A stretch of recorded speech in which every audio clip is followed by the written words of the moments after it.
All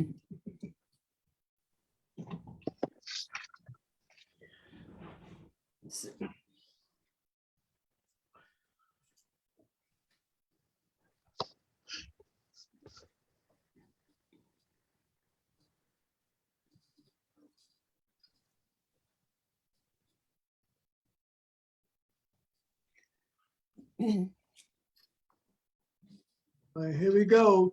And good evening and welcome to this special edition of Showtime TV. I'm your host, Omar Rashada.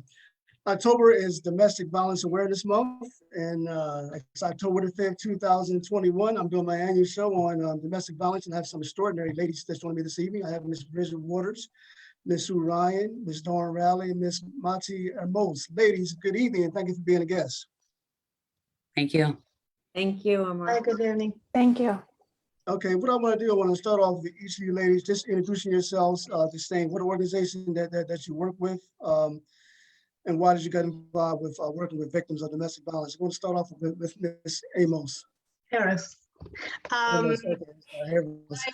I work for Child Inc. My name is Maite Aros. I work for Child Inc. I have been working with victims of domestic violence for 29 years. Currently, I'm the domestic violence community health advocate coordinator. And why I started working on this, that's a passion since I was 12 years old, that I wanted to be a social worker. And then it was specifically was a case that was horrendous. I'm from Chile and I heard about this case and I wanted to know what to do about it. So here I am, 29 years later. Oh, that is awesome. That is definitely true commitment, Miss Aros. All right, Dawn.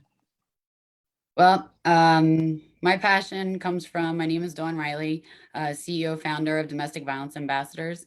I started Domestic Violence Ambassadors because I was more recently a victim of some very horrific domestic violence, where things got really bad and out of control. Till today, I'm still kind of fighting to get a case and to have some things changed so that not just for myself, but for the masses of the victims, to see some changes where there's real safety for us. After leaving my most current situation, I decided I had to be part of the problem. There was a lot of things on a personal level as a victim that I realize there's a lot of need in this area. So my passion lies in making as much change as possible in both the direction for male, female, children, all the way around the scale and worldwide. Okay, awesome. Ms. Ryan, Executive Director, Delaware Coalition Against Domestic Violence. Thanks, Omar. Yes, the coalition is, just as its name says, it's a nonprofit organization in Delaware. And it's also a coalition of member programs and individuals who are passionate about ending and preventing domestic violence. So the coalition does not provide direct service, but what we do is provide training and resources. And we also do prevention efforts to look at the root causes of intimate partner violence. And so we try to get funding and other supports for our member programs. And we do a lot of training on best practices and trauma-informed. And we also do advocacy. As Dawn has said, as Maite, and I know Bridget will too, there's always work that has to be done with regards to making sure that victims' rights are protected. And so the coalition does work on training, advocacy, and prevention. And I'm so happy to be here. Thanks, Omar. All right, you're Child Inc. Hi, so my name is Bridget Walters. I am the Associate Director of DV Services with Child Inc. And one of the main programs I oversee is our DV Advocacy Program, where it's located in the 3 family court buildings in Delaware. And we help survivors and victims who may be interested in filing for protection orders. And we really go into safety planning and talking about resources that may or may not work for them and create unique individualized plans for each person we work with. I got into this role and this job in this field because I always wanted to be in some sort of helping profession. I knew that from a young age. At first, I thought I was going to be a teacher. And then from there, I wanted to learn how to be an interpreter for those who didn't have access to language, English as a first language. And then I kind of happened upon going into the DV field. And from there, I just knew it was meant to be.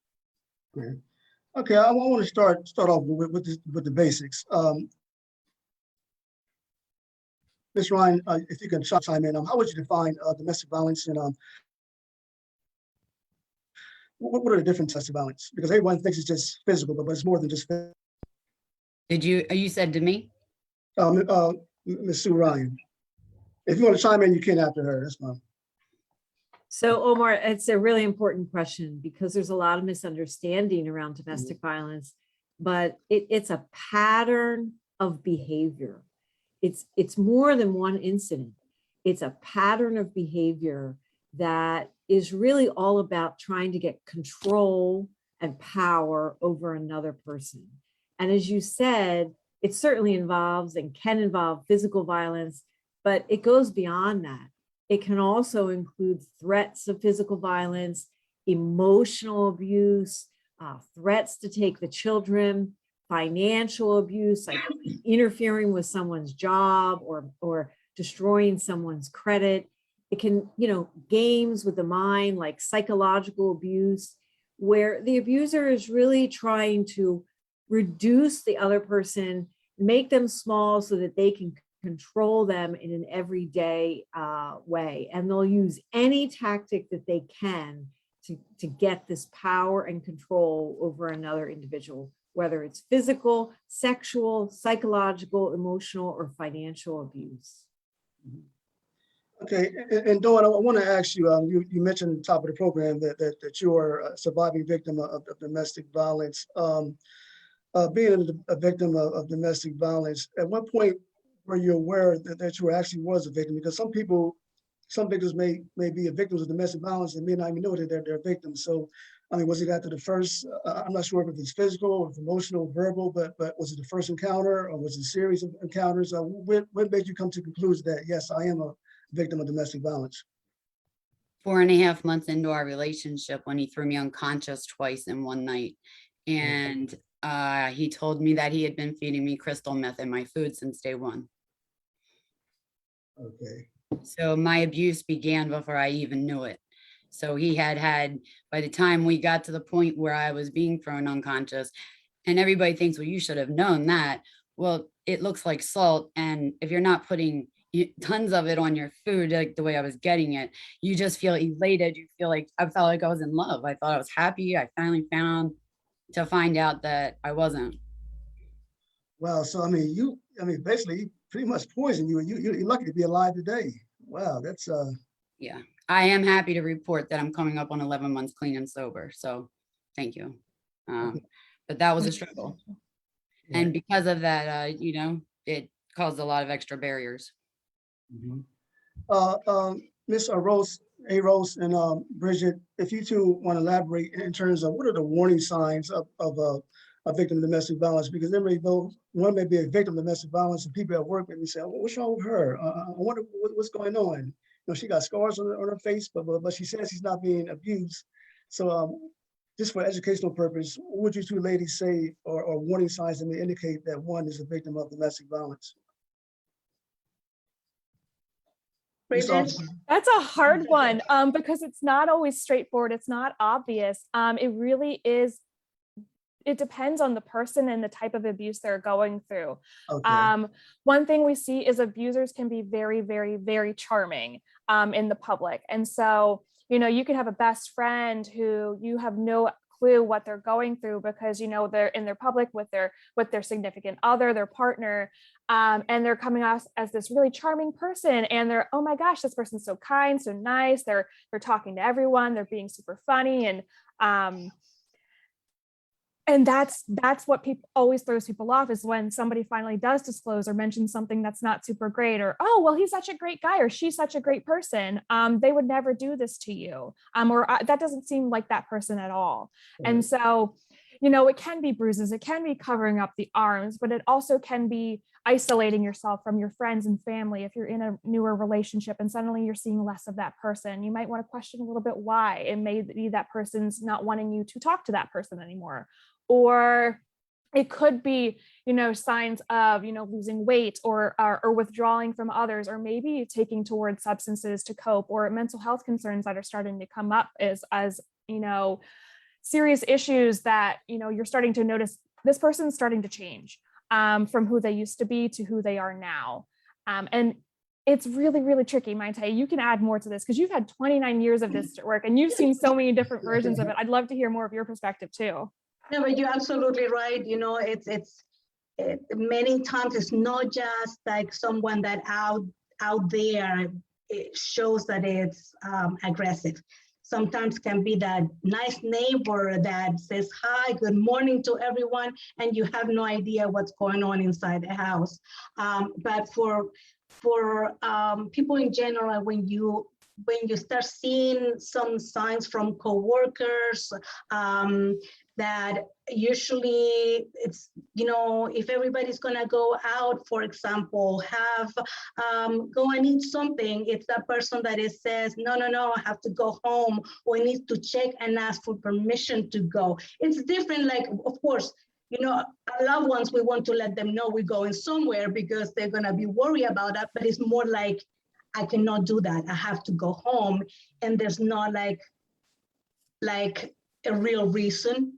For example, I have to watch the kids because my partner is going to go to work.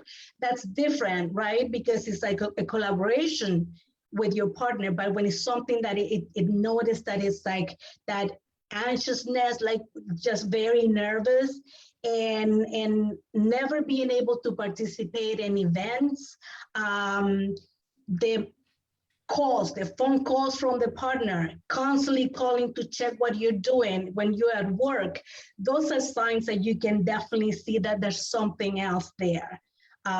There's so many other things, but Right. just to touch a little bit on that.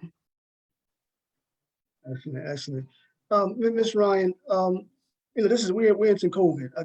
I guess this is what the second year we're into COVID. It came in 2019. This is 2021, and one of the questions that arose in my head as preparing for this show, I was wondering if any of you ladies, I'm over this question up for any of you ladies, have the cases of domestic violence increased since we've been in COVID? Because you figure people are working from home, the man is home more, he might be frustrated, angry, take his frustration out on his significant other simply because he has no job or simply because he's home. If this question makes any sense, I just want to know, open this question up to, has the number of cases increased since COVID?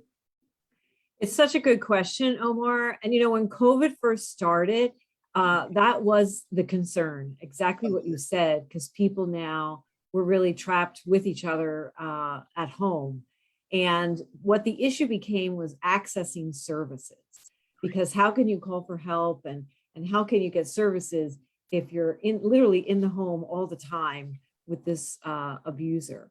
And the service community tried really, really hard and continues to try hard to make sure that services are available. Like the family court did things online. The shelters were still open, but that they created more space. And so there were efforts to get word out that services were still available, but it was hard. It's hard to access that if somebody's looking over your shoulder all the time. And so I think in the beginning, we didn't know, but what we're hearing now, the research that's coming out now is yes, that this increased, spending this time together just has added to the numbers of people who now are really seeking assistance. Okay. Child Inc. Has counseling services for victims of domestic violence. Either Bridget or Monty, would you two like to inform the audience in terms of what type of counseling services are offered for victims? Sure. So we do provide counseling for victims of domestic violence in English. Also, we offer counseling for children who have been witnessing domestic violence. We have services for anger management for youth. And as well, we have services for offenders. So if anybody is requiring to take domestic violence classes for offenders, we offer those in English and Spanish. Because that's something that it can be requested when someone is either filing a protection from abuse order or they're doing criminal charges, that can be asked to the court to be sent the offender to take those classes. Besides that, we also offer parenting classes in English and Spanish too. Okay. So if a victim of domestic violence comes to your office, what is the procedure? Do they have to fill out an intake and they call them back weeks later? What's the process for those who are watching? Depending on the program, right? Depending on the program. Okay. I work as a community health advocate, so we have a referral line. So all our participants come through the referral line from different sources. Bridget is one of them, the Coalition, Christiana Care, Westside Family Health. We have like different agencies. They are sending us clients that are interested in learning more about it, or they're looking for assistance. So we talk to them on the phone, and then we schedule a time to meet, whatever is safe for them, so they don't have to come to our office. We actually go to them. So we can meet in a place that is safe, where they feel comfortable. So that's usually for us. Bridget, you can talk about Sure. Yeah, and like I said earlier, so one of the main programs I supervise is located in all the family court buildings. And so we have an office located with advocates and volunteers that are within those offices ready and prepared for walk-ins, essentially, that want to come and get assistance from, our advocates who are trained in the protection from abuse process from start to finish. And so a lot of people either call ahead or they just come, show up, and we help them as they come. And another program that we utilize often is our DV liaison program. And those are co-located advocates within the Division of Family Services, or as a lot of people call them, CPS, or Child Protective Services. And those liaisons actually work one-on-one with adult survivors who have open cases with DFS where, there's alleged abuse or neglect, or the main reason the case is open is because that child witnessed domestic violence. And those advocates are fully trained to make sure that that survivor is getting appropriate services, that they're being heard throughout the case of their child protective case with their workers, and getting connected to a bunch of other resources and safety planning. That's what is present in all of our programs, is safety planning. That's our #1 priority for everyone we work with. Dawn, I want you to elaborate a little bit more on your organization. At what point did you decide that you said, you know what, I'm going to develop this organization, I'm going to get it running, and I'm going to help those who have the same type of experiences I have? I mean, at what point did you do that? Did you do that once you left the relationship, while you was in a relationship? That's dig a little deep. Okay, so like I said, I left. It's just been over 2 years. And I knew that I had to do something. That was in June or July of 19. I knew I had to do something. At that November, I knew I'd do something. I designed the label, had a graphic designer put it together for me. I sat on it. My mother company has been around this grassroots into this, doing business as a nonprofit for domestic violence ambassadors. We also have Domestic Violence Ambassadors Lions Club, which runs under the International Lions. So currently we just started our worldwide movement. I do personally, I do not have other team members right now that I send out because they are not trained, and majority of them are not victims either. So that would be disjustice to another victim. However, I do go out and work with victims that I get contacts from. I've met people by the bridge, underneath train bridge. To answer your question, let me go back to answering your question. So more recently, last August, so a year ago, August, a woman that had been following my story for since I've been posting stuff. I used to go live and have the cops there, and I have to subpoena those, but anyhow, the story being that she reached out and she was just heartfelt about my story and she wanted to work with me, and she's a lion. So from there, it has really grown and things are moving very quickly. However, I'm working with victims, not just in the state of Delaware. I'm currently working with a victim in West Virginia. As long as they know that I'm not certified, but I am a victim, then, I do what I can to help them. And I do go to meet the victims. If that means I have to go to a homeless camp, then that's what it is. I don't go like this, obviously, but we go, and part of our outreach is to provide a bag to give a little bit of clarity to their life and some security as well. There are some things that we are working towards, where we are working with some more other like community-based type therapy organizations. Mind you, we are not even a year on paper. That won't happen until February. Okay. But we are, everything's forward with the nonprofit, but we are, there's a lot, I don't know what to say or not say. So there's just a lot of things that we're putting together. Our outreach programs coming together. I knew when they called, I was a little scared, honestly. It scared me, like, what is their motives? Because at this point I'm super like hypersensitive, right? Everything was hypersensitive. If you blinked wrong, I was like, oh, it was weird. So here comes people reaching out that really want to help. And I'm in a state of mind where nobody that I've reached out to for help has done any justice for me.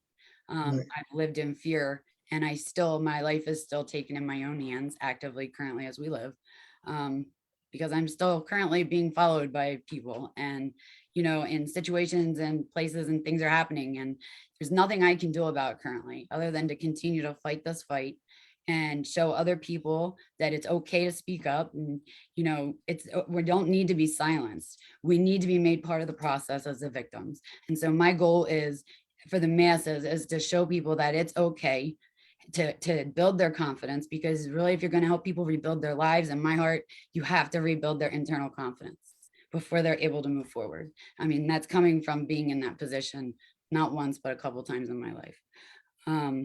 So we do things a little bit differently, I guess, than the other well-known organizations that are currently out there.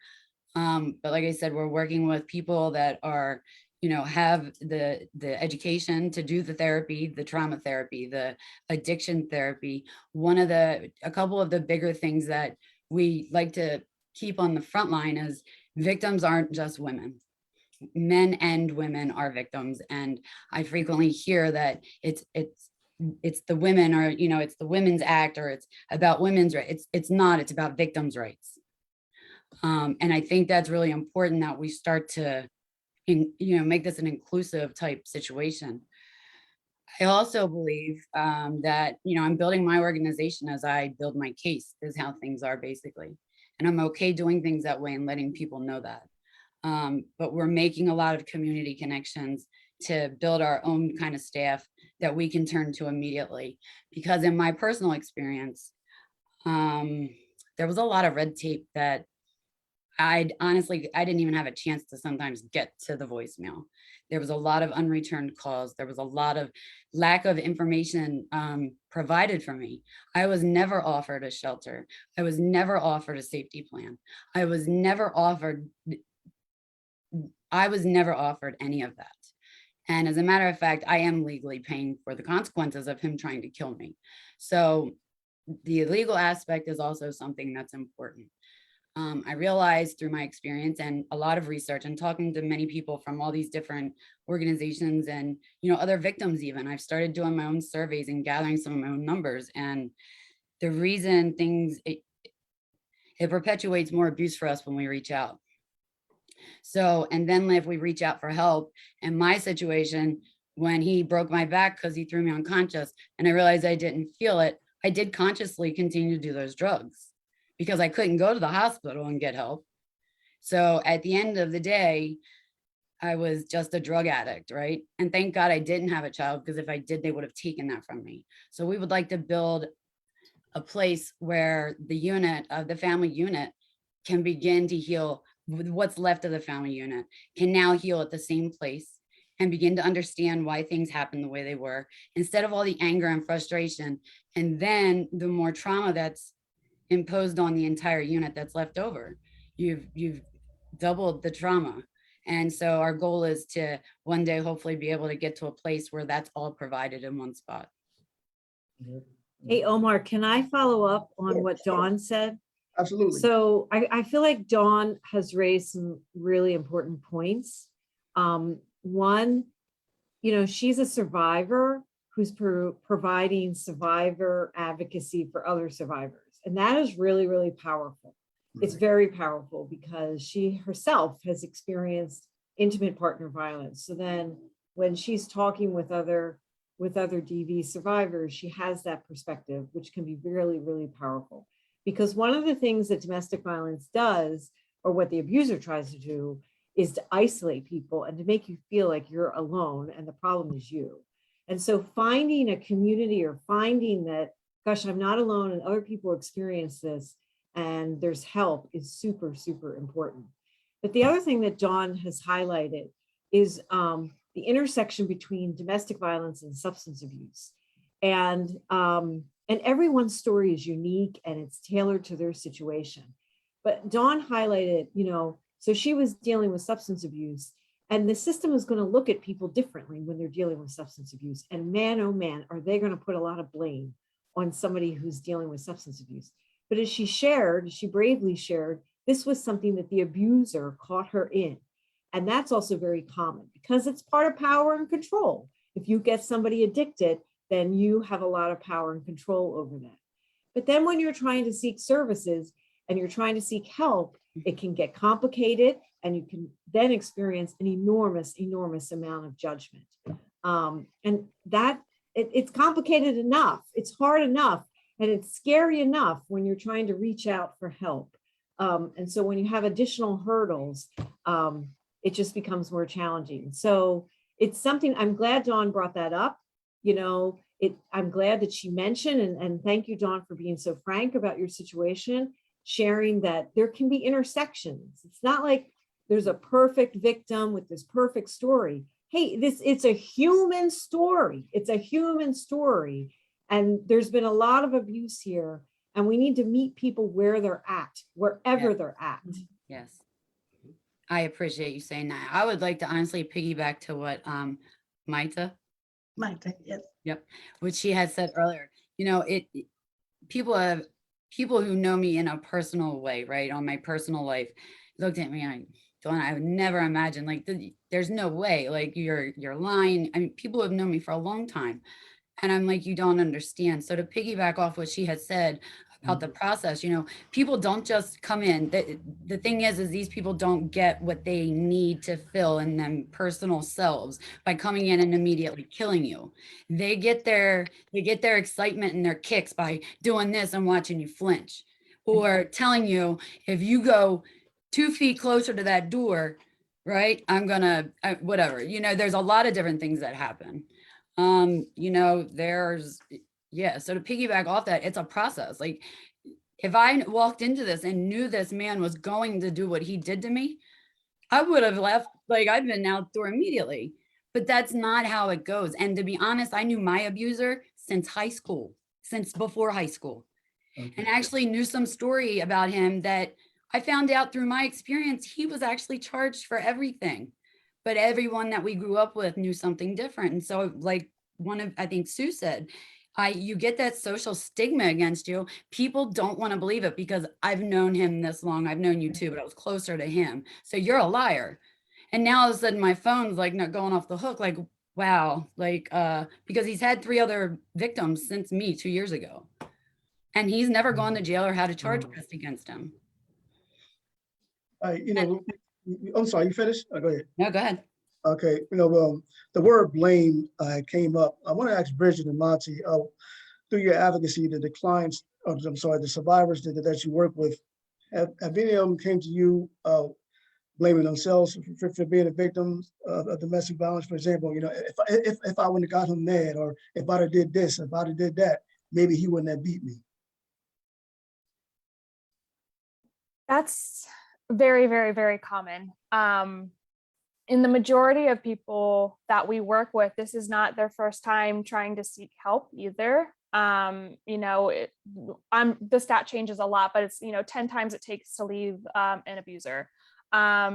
10 times is the average. And so it's not their first time usually trying to leave a situation or stay safe in the situation either. And that's a key distinction too, is, not everybody wants to leave that situation. They want to remain safe while in it. But blame is a very common thing. A lot of the times they do take it, they minimize the own abuse that's happened to them. They don't see it as, they don't piece everything together. It's isolated incidences sometimes in their brains of, oh, well, this only happened that one time and that thing only happened one time. Or, it happened a couple times, but, it wasn't all like right after each other. It didn't keep happening in 1 week. There was breaks in this abuse. So it didn't, I didn't really see it that way. Or I'm not a victim. I didn't go through this. I'm only here because I was told I have to be here. Those are things that we do here. And so self-blame is very, very common. And one thing we do try to do is, remind the people we work with, it is not your fault. You did not ask for this to happen to you. Your abuser made active choices to hurt you. Your abuser made active choices to hurt you. And we have to emphasize that always, because it's not just going to flip the switch in their brains most of the time that it wasn't their fault. And it takes a lot of unlearning and building that confidence, as Dawn was talking about, in themselves, and learning that it wasn't their fault and they never deserved what happened to them. Right, And also, part of the abusive behavior is not to take responsibility for the actions. So they look into blaming. So if anything that happened, they blame the victim. Well, you didn't cook this right, or you didn't clean up the house the way it should be. It's just not meeting those standards. So the victim hearing that, it's just like, imagine like for so long, that's all you're hearing. So it's already in your head, like, is it really my fault? That's what's so important when we work with someone who's trying to get out of the situation, just to make them aware that it's not their fault, that nobody would just, their myth. Especially, I know the myth of that women usually they stay because they just like it. I had never in my life heard, and it's 29 years I have been doing this, I had never heard someone saying, because he loved me, I stayed. No, it was the fear. It was because the family was pushing them to just fix the situation. It was because of the children. It was because of immigration status. It was because economic, disadvantages. I mean, there's so many, but that's where that blame comes from. So I think I really like always part of like connecting people with resources is also that emotional support that we can give them. And the encouragement that rebuild that self-esteem that had been destroyed for the time they have been in an abusive relationship. And Dawn, has anyone ever came to you and said, Dawn, why are you staying with this man? Why don't you leave? I had nobody to tell me that. And the people that told me that and witnessed what was happening, they were more concerned about what they were getting from him than my safety. Okay. So, but I just want to add a little bit to that. The other thing that I think deeply, seriously needs to be taken into consideration is most of this is not from a childhood. You have to think of both the perpetrator and the victim, because, a lot of times something could happen in high school, TDV and teen dating rape, right? Or maybe it happened in my situation at 8 years old in my home where I was molested and nobody protected me. We need to start getting to if we're going to start helping people and healing people, we really need to find out the root of why this is a continuous, because I was also kidnapped by a man I was seeing 11 years ago. So, and taken over state lines, 20 plus police. I mean, it was a mess. But today I feel like I have a clean state and I can say this out loud to you without fear. And I can let you know that it's deeper a lot of times than, because when you witness child abuse or you become part of a teen situation at that age, our minds are so influential. And these are the things we take in, it's just, you see it, I'm sure you understand what I'm saying. You see it all the time, but the stats show, and if you do the research, that there's a high probability that they're either going to be, and it doesn't go one way or the other. There's no way to tell, the victim or a perpetrator in their adult life. I mean, the statistics show that. It also says plain and clear, though, that it doesn't, whether you were the one receiving the abuse, that doesn't mean you're going to continue to be the receiver. As your brain develops, you could now become the abuser out of anger. So I think there's a lot more of mental health understanding, I think, that needs to be inclusive with domestic violence specifically. Oh, yeah, because you got trauma, post-traumatic stress disorder. I mean, absolutely.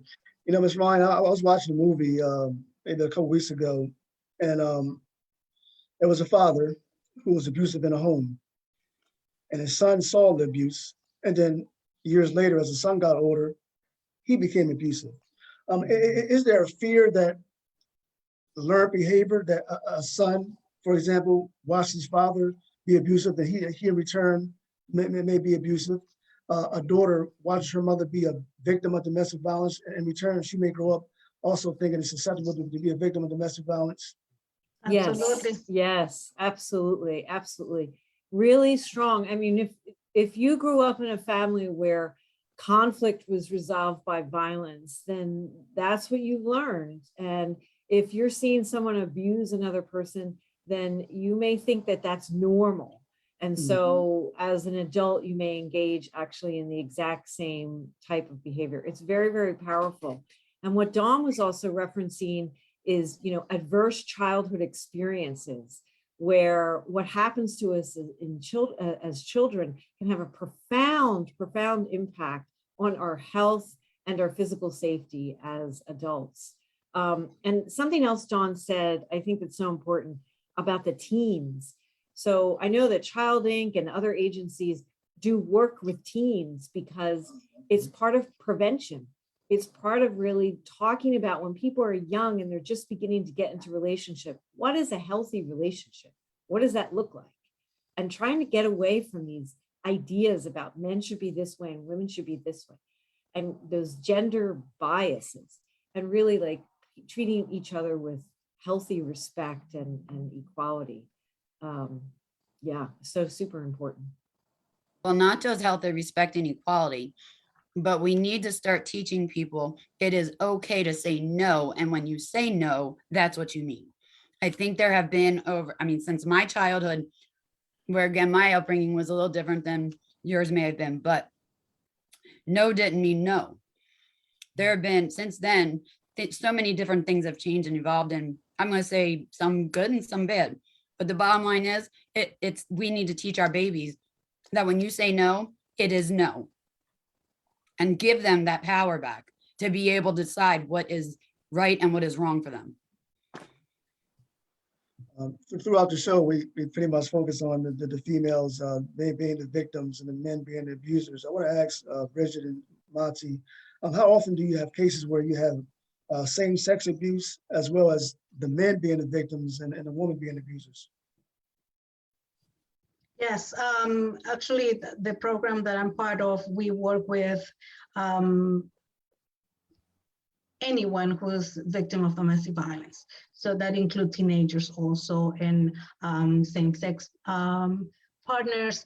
We have male victims. So we have seen a little bit of everything. And I think that's the importance that to offer programs where anyone can feel that they're going to receive the same services. There's not going to be a difference between what's offered to someone because it's a woman, a difference of somebody who is a male victim. There's like a lot of the stigma around males trying to find resources because, you know, society doesn't expect that a male is going to be abused. And more also with LGBTQ community when, you know, just coming forward and talking about the abuse is someone does not have the support from the family that risks to be involved, like exposed to the rest of the family. And then that's one of the fears, you know, or what are the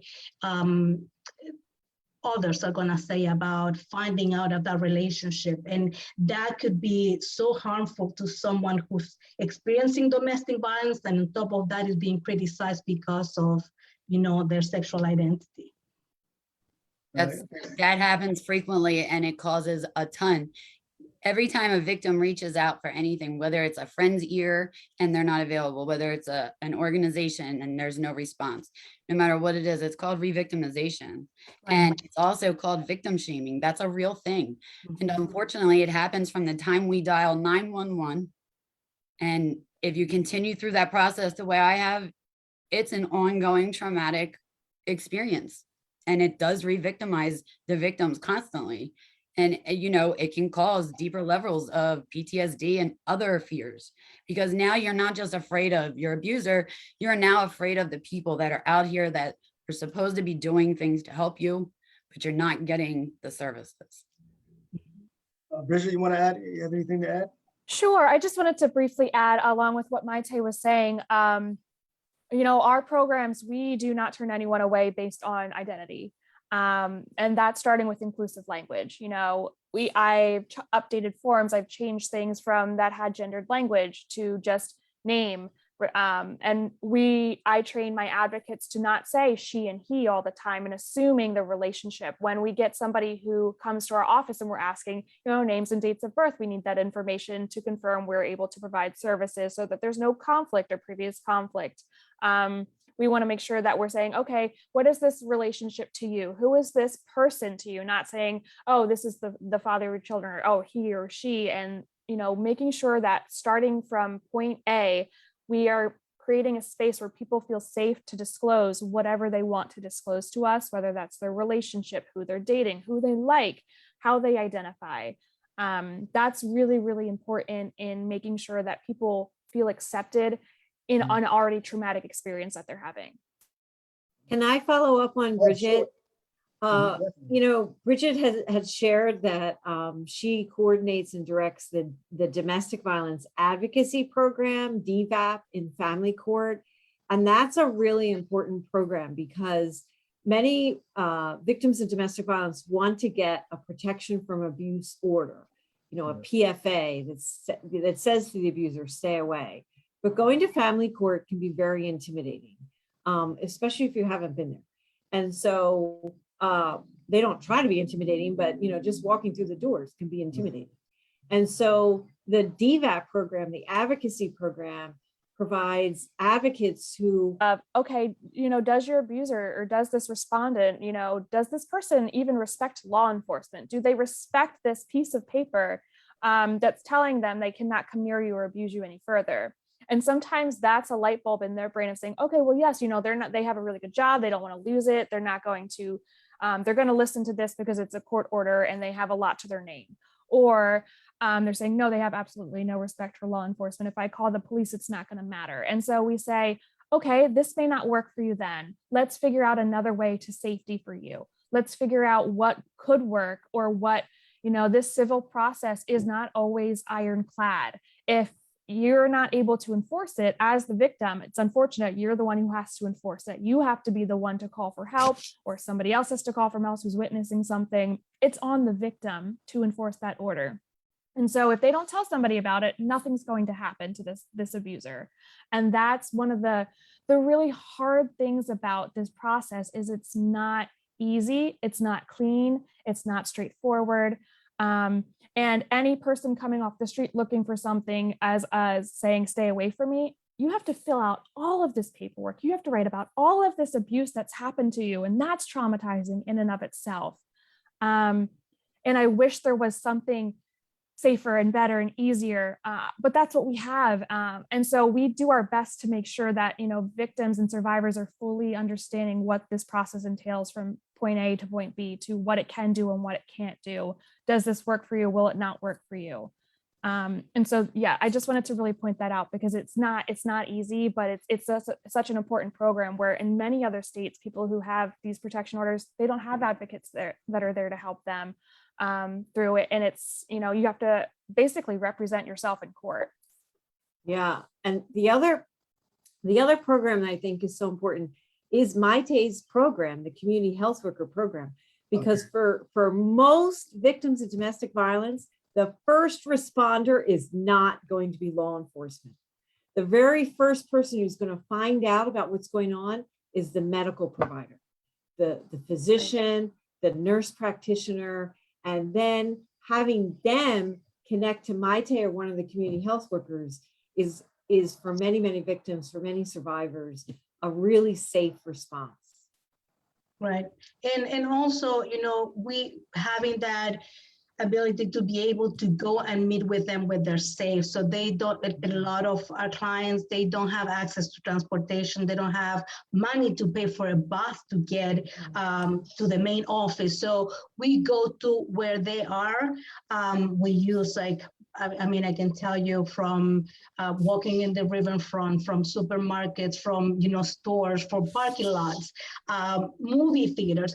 We made any place that it would be safe and where that victim feel comfortable, that is not, you know, considering that they might have to be soon back home, or the only way to get out of the house was going to do grocery shopping. Well, let's do grocery shopping together and let's talk about options. Let's talk about, you know, until they're ready. But knowing that whenever they're ready to take the steps, we're there. There's no pressure from us that you need to do certain things. That's all the victim who's gonna be leading the way, and we connect them with the resources. So if I could chime in here, this is a little bit where DVA kind of does it a little differently. So I think that's great what you guys are doing as far as knowing that they're not able to get, like, obvious reasons can't get to you guys. As a victim, I can tell you that it's not even safe 9 times out of 10 for them to go to those places. They fleed. If they've already fleed and they're 9 times out of 10, like, it's about 80% of our homeless population through this country, it stems from domestic violence flees, people who flee from domestic violence. They have children, they have nothing. They can't get their identity. They can't, they're living somewhere that's safe. And part of our outreach program is to go into these homeless camps, to go out in the middle of the night, to find and go and meet these people where they actually literally know they're safe within the mentality they're able to be in at that moment, and start to provide a little bit of clarity so that we can get the information we need and start helping them rebuild to a place where now they are able to fight back because they've got their life back in their hands. They can prove who they are. I think that as a victim, coming from a victim standpoint, and how I'm building domestic violence ambassadors, I'm able to see different, I'm not going to say that it's one specific downfall here or there, or, you know what I mean? I think that at this point in the state of Delaware, it's time for some of the victims to be a little bit more involved in the process. We need everybody involved, but I just think that the victims have a different perspective and idea of where people go, what they need, a little bit more in the direct contact. And I wanted to go back. I didn't go through or experience all the wonderful things you guys are saying that's out here. So, and that's not a direct anything to you guys. I think it's wonderful that that stuff is available. I think the problem is that the police are the first to show up, and they're not trained. They're trained to dismantle situations, right? They're not trained to pick up on, they're trained on very basic things that they're supposed to do. And if it was implemented and done properly, like, it would be helpful. But the bottom line is I believe we need to attach somebody from, like, sitting on this group, needs to be attached to those calls, who has the knowledge that this is the things that we need to be looking for that are obvious, right? That the officer can dismantle it, but we have to start kind of working more together throughout, the whole system. And as far as the PFA, I do want to chime in on that real quick. I've had one, and he violated 11 times, and they told me that, one, it was hearsay. 2, that that's a frequent answer. And 2, they never violated him. They said, well, he's never going to come to court anyway. And I said, well, that's why it's called a violation. You're supposed to pick him up and hold him. So there's a lot of things, like, even though having that paper, in my opinion, doesn't mean much until it's too late. Dawn, I was mentioning to you earlier, you mentioned this at the top of the program as well, is that you go out in the street, and you reach out to those who are homeless and those who are on the streets, et cetera. in order to do that, because some people, if you reach out to certain people out on the street, homeless people, they may not be receptive, but you was able to develop a rapport with them, develop trust that, hey, Dawn is with us. How do you go about doing that? Because that's amazing. I've been there. I mean, to answer that honestly, I was a street kid at 12 by choice because of the abuse in my home. So things were better on the streets at that point. So I don't know. I think it's just being able to relate. I've built relationships with other organizations within our community, specifically in the Wilmington, Newark, Newcastle County area, now in Sussex and Kent. My charges go from Sussex and Newcastle County. And there's a lot that goes behind that, but yeah, to answer your question, we've got with some other new nonprofit type, like Hungry and Homeless, Unseen Warriors. She's a new and upcoming, but she lived that experience, and that's where her passion comes from. So with her, she knows where the camps are, and we can get together and we can show up together. And obviously, we do need to have security at times, depending for everyone's safety. But that's just part of being willing to put the boots down to the ground and go to them. And I can tell you that if I had somebody, I feel like I know what I would have been really beneficial in my situation. Mhm. And I think that part of me is what makes me able to do what I'm doing. And I feel like if it's wrong, I actually I allow the victims to be part of the process. You tell me, like, maybe because their situations, no domestic violence situations ever going to be the same. So just because I'm a victim, I'm able to get that connection, but that doesn't mean that I can guess and assume what is their biggest needs. Right, Bridget, I want to go back to you for a second. You were working in the court system. So the victims that you work with, is it necessarily PFA? Is it child custody? Is it divorces, or is it just strictly PFAs? Yeah, so my program specifically helps with protection orders, PFAs. We do have really good connections with Delaware Volunteer Legal Services and Community Legal Aid Society. So we do a lot of referrals to them for legal assistance if it is a custody matter or divorce, or they need legal services because they cannot afford, most of our clients cannot afford legal services. And so we do those referrals, but our program mainly does only PFAs. That's all we're grant funded to do. And that's all we're equipped to be able to do, because once you branch out, custody is a very dirty, crazy landscape that I don't even think most lawyers are able to deal with 100% of the time. So that's why they have a mixed bag of cases. But yeah, so we mainly do PFAs, but we do tons of referrals out to lawyers when we can. And one thing is that the family court does have instruction packets about custody and divorce. They can be enhanced more to be a little bit more user-friendly in my terms, but they are working on better resources for those situations. And I want to stay with you and at Monty. Dawn had mentioned that when she was a victim, there was no one there for her. She felt alone. To summarize what she was saying, what are the victims of domestic violence saying to you ladies personally? Are they thanking you, or are they giving you a pat on the back, or are they giving you hugs and tears that I had somebody there to help me? I'm not alone.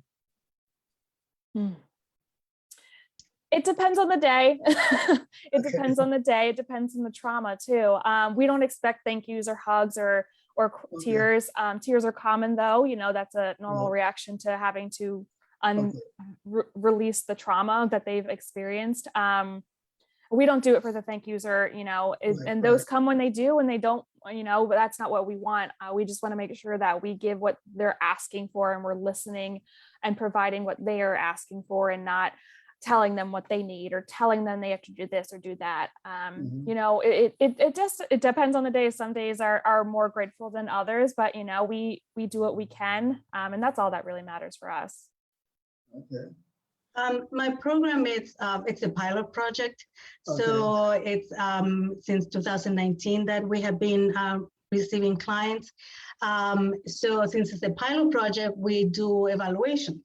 to see how the progress of the project. So that had been wonderful because it had been a good way to get some feedback in what we're doing. And one of the things that we evaluate is from the time that we met our participants, how the health was and how much it has improved or not after working with us. So every 3 months we are checking, we ask these questions, and that's one of the things that it has shown that because of the connection they're making with the program, the resources, and having that emotional support, their health has been improving. So I don't have numbers here. Probably Sue can mention some of those numbers because the partnership that we have is with the coalition. But that's how we get like a great feedback from our clients. And I think one of the things is that we have clients that we start working in 2019 and they address their safety. They're no longer in these situations, but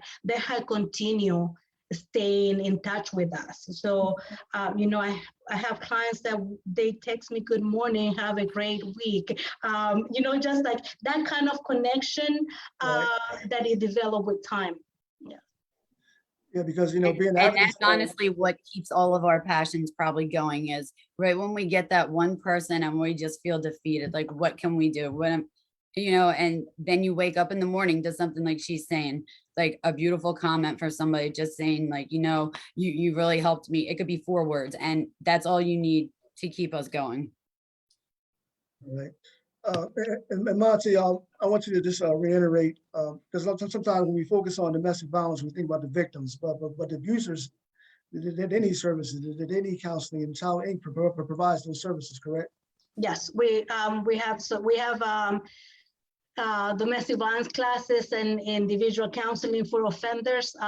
There are group classes in English and Spanish, and also there for male and female victims too. So that's what we're trying to address, and the anger management that we're offering to teenagers also. That's an important program. Yeah. I want to talk about shelter.